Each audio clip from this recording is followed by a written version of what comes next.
Alright, so how to add people in ClickUp? First of all, just open your ClickUp app or software on your computer, and after that, just go on profile icon on top left corner. Alright, here go to settings and go to people, and here just type their email over here, and after that, just click on invite people, and they will be invited to your workspace.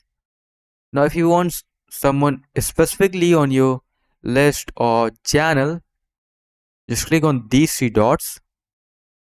Click on sharing and permissions. Alright, now here just type their email and click on invite, and they will be invited specifically to your workspace.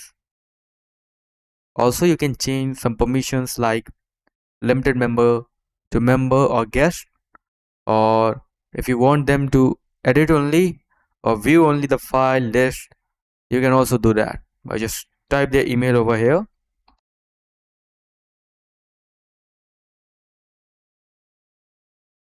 Alright, now here, that's what I meant. That's it for the video. Thanks for watching.